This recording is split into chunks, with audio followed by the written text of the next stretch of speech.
Okay, so I told you about the stages of um, of history where different kinds of technology and different economy changed the social relations and therefore the way that people think. And you went from monarchy to aristocracy and different feudal forms where a few people have power and most people are serfs and peasants and stuff, to eventually the capitalist form, which is democratic, where there are a few different classes, like the nobility and aristocracy, and then the bourgeoisie. They're the ones who have money and control the means of production, the economy, and so on. And the proletariat, the ones who are the masses who labor. And basically, Marx saw this as coming down to two different classes: those who have and those who don't have, or the proletariat, the laborers, and the bourgeoisie, the owners. And in democracy, the propaganda is that everybody is equal. But the reality and the material conditions show that uh, people are not equal, that there are proletariat who are poor and labor and live lower quality lives, and there are the bourgeoisie who are rich and live higher quality lives. And while we have the claim of equality and power in the hands of the people in a democracy, the material conditions, the real actual reality, the social relations and the economy show that none of this is true. And Marx believed that it's material conditions that are essentially important, and all sorts of thoughts and ideas and art and culture and religion and philosophy are just different ways of um, masking the material conditions or supporting the material conditions so that the social structure gets um, uh, solidified and no one can break it. Now, the final stage then is after capitalism is communism. And so you go through different stages: the Asiatic mode of production, feudal economy, uh, uh, earlier where people bartered and things like that, up past the Industrial Revolution to factories, and factories and large scale mass production and other technologies allow capitalism to work. And capitalism, however, entails an internal contradiction. The contradiction is that it believes, or it argues, that everyone who works hard can become affluent and have good standard of living because of their hard work, when in fact this is just based on the idea that um, the system is flexible and it allows everyone to move up and down depending on their individual qualities. But the fact is that the whole of society, all of art, your thoughts, all of the movies that are made, all of the way that culture works, is set up to make sure that society remains more or less stable, that there are powerful people who are rich, affluent, who make laws, who control schools, who control thoughts. And then there are the powerless people who just work physically with their labor and have low standards of living throughout their shorter lives, shorter and less healthy lives. And so this contradiction is going to eventually force a change. And the change has to happen in three different ways. Um, so that change is the movement from capitalism to communism. And the change has to happen by, number one, the contradiction that is in capitalism becoming apparent to people, that everyone sees that the capitalist system actually can't work, that it destroys the environment, that it destroys the livelihood of people, that it forces people into a kind of slavery of working with their body, even though it teaches everyone that everybody is free and equal. And it also has a kind of contradiction in its economic structure, which is a little too complicated to explain to you, but it's basically a hypothesis about how in all businesses and factories and production, the rate of profit necessarily decreases over time. So falling rate of profit ensures that not everybody can become rich. Not everyone in the world can become rich through capitalism. There's always going to be haves and have-nots. So anyway, these contradictions have to be recognized by people. So that's one thing. And of course, Marx, the Communist Manifesto, the 1848 book of Marx and Engels, was to try to awaken people to these contradictions, that communism was going to come because capitalism was going to fall. The second thing that has to happen is there has to be a revolution based on that. Everyone recognizing the contradictions and the problems that all the proletariat, the have-nots, will forever face in capitalism. So there's no point trying to continue with capitalism because it's inherently contradictory system. And so the proletariat has to then rise up, and there should be a revolution.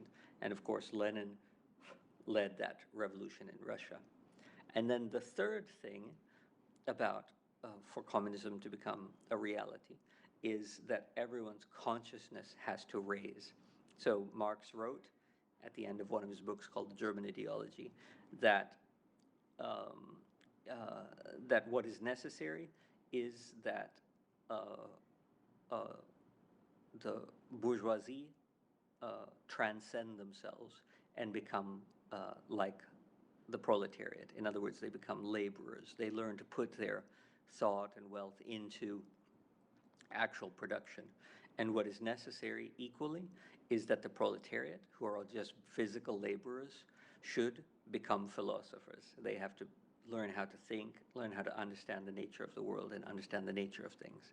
So his famous dictum saying is that basically, in order for communism to happen, every kind of person who functions primarily through thought has to engage in action, and every person, the proletariat, who function through only through their selling their body, their labor, their physical labor, has to become mentally cognizant, has to become like a philosopher. And so the third point is that in order for communism to work, there needs to be an elevation of human consciousness. That means everybody's minds have to expand. Now, the first thing about everyone recognizing contradictions leads to the second thing, which is that then a revolution is possible. But a revolution without the third thing, without the expansion of consciousness, ensures a failed revolution. That's why the Russian Revolution was failed. So Trotsky was more like Marx in that sense, that he understood the need for everyone's consciousness to evolve. But after Lenin, who led the revolution, so the second step, he died before the third step could be achieved. And then there was that struggle between Stalin and Trotsky. And Stalin really didn't care. You know, his consciousness wasn't evolved. He just wanted to be like the Tsar. He wanted to hold all the power himself. That's why he banished Trotsky, who understood that communism, for it to work, needed some essential things like the evolution of human consciousness, wide-scale education and literacy, teaching philosophy to laborers, and ensuring that the rest of the world became communist too. Because the nature of capitalist propaganda is that if one country becomes communist, all the other capitalist countries will keep trying to destroy that communist country. That's why the US hates Cuba, because Cuba became communist.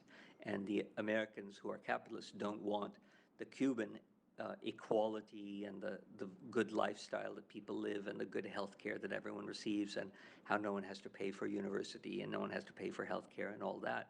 They don't want those ideas coming to America and getting Americans thinking too much.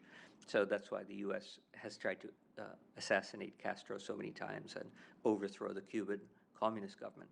That's why the US attacked Vietnam and Cambodia, because they were communist. That's why the US attacked Venezuela and all these countries that the US keeps bombing. It's because they want to make sure that no communist country survives. So Trotsky realized that the only way that the Soviet Union was going to be a successful communist state, according to Marx's thinking, is if they lobbied throughout the rest of the world to have total global revolutions. So that's why Trotsky was in Mexico, to try to create a revolution in Mexico also. But Stalin didn't care. He just wanted absolute control of, uh, of the Soviet Union, and he didn't have any kind of philosophical thinking about it, like Lenin or Trotsky. So in Marxist thought, communism requires the large-scale awareness of everyone of the inherent contradiction of capitalism, and then the revolution, and then the elevation of consciousness. Now, a communist state is a state where there isn't a battle for resources, but everyone takes what she needs from the community, and everyone works and gives back what the community needs. And so to think that everyone will take only what they need and give back what they owe is to assume that people are much better than they are now. Because right now, everyone takes as much as they can and gives as little as they can. And that's the way that the human morality works. That's the way human psychology works. And that's because human consciousness is very low. So that's why Marx thought that human consciousness has to evolve before people will be able to live in a communist society. And since human consciousness has not evolved, that's why communism has never worked anywhere.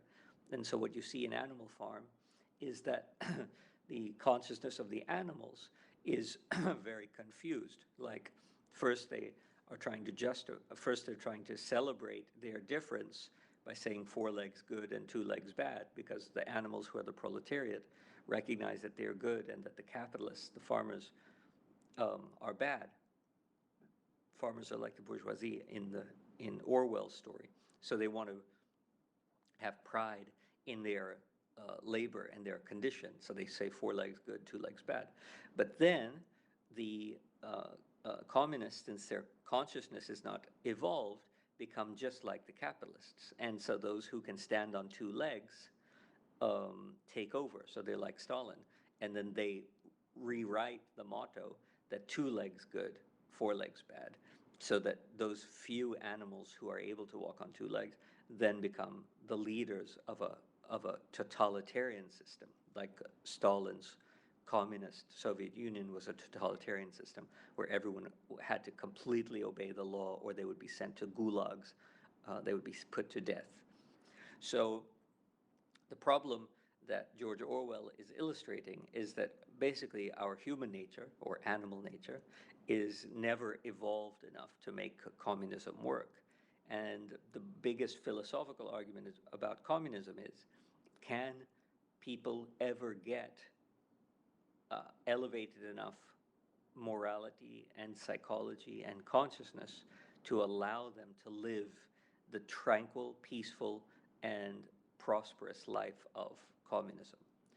Every place that has become communist in this world, like Cuba, like the Soviet Union, like Vietnam, Cambodia, when Cambodia was communist, were extremely unjust places where people took over in a tyrannical way, like Stalin or Castro, and so on.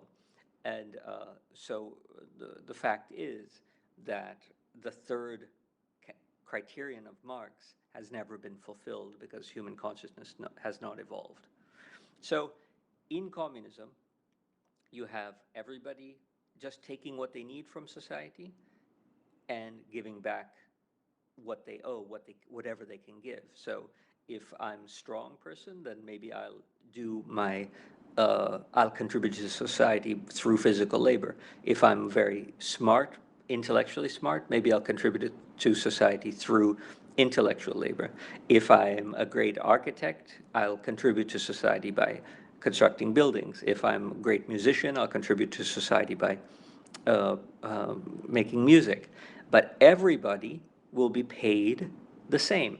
So in communism, you don't have that motivation of capitalism that you should become a lawyer or a doctor because you're going to make way more money than becoming a plumber.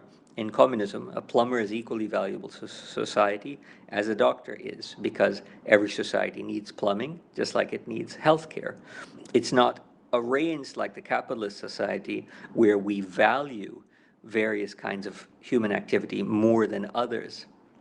Instead, all legitimate human activity is given equal value, equal worth, and so if that means that a doctor and a plumber will draw more or less an equal salary from the collective finances.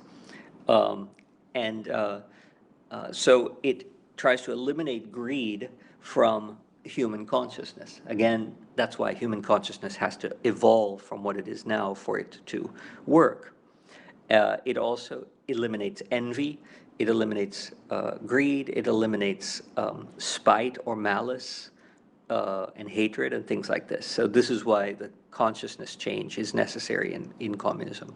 So in communism, everyone contributes what they can, takes what they need, and they are free. They don't have to work 9 to 5. They just work whenever they feel like it, and they can do whatever leisure activities they want the rest of the day. So Marx said people will be fishing in the morning, criticizing, writing poetry in the afternoon, sleeping in a hammock in the evening on the beach, and all of society will be productive and everyone will enjoy true equality.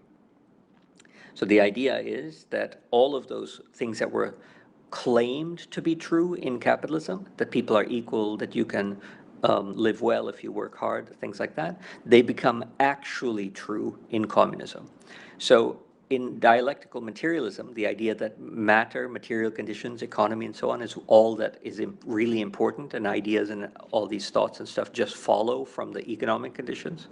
All of these material ideas and the dialectical process where things change, evolve over time, where you have first a slave mindset who worships a king or a monarch, and then you have a feudal mindset who worships the master, the lord, and then you have a aristocratic mindset who worships just a few powerful people, and then you have a democratic mindset who realizes that everyone should have dignity inherently and that should be free and equally. Each of those earlier conditions had contradictions, because in the first one, how can one person be free and everyone else not? Why should one person be free? If a person can be free, everyone should be free. In the feudal organization, why should I labor and someone else gets the fruits of my labor? Why shouldn't I get the fruits of my own labor? In the capitalist situation, why should you claim equality and practice inequality? If everyone's equal, how come a doctor makes more money than a plumber? And so every previous organization of the economy and government has been contradictory. And communism, according to Marx, is the only form of government that entails no contradiction. And consequently, since it entails no contradiction, that means it is the right and proper form of government for the human person, for the human being. So Marx believed in something called species being, that every kind of species has a proper way of being. And the proper way for the human to be, when it is fully evolved, both physically and in its consciousness, is to live in a communist state. Because the communist state has no contradiction, and it is perfectly adapted to the perfect human. And so that's what communism is. It is the final form of human organization where the material conditions are in perfect alignment to people's mental conditions, or what Marx called spiritual conditions. So where matter and spirit are perfectly in harmony. That means by spirit, Marx didn't believe in religion, right? By spirit, Marx means like enlightened human activities. Art, culture, religion, philosophy. He believes all those things, but he only believes them when the material conditions allow them to be true. And in all previous forms of economy and government, the material conditions have not allowed spiritual things to be true. So, so that's what communism is. It's a final state of humans' government and economy that requires that everyone knows the contradictions of all the previous conditions and that everybody's consciousness evolves to allow them to participate in a just society with perfect equality and freedom, where all human labor will be valued and therefore all human labor will produce prosperity that is shared equally.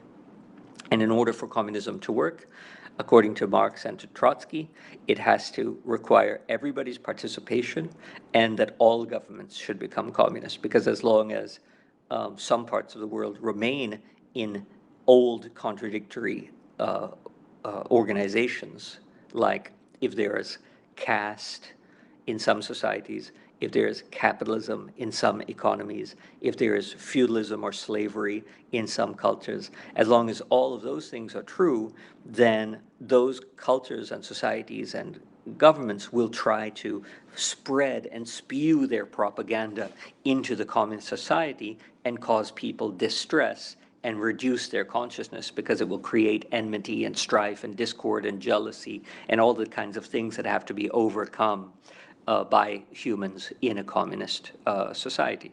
So essentially, communism is paradise on earth, and that's what that's why it has never worked till now.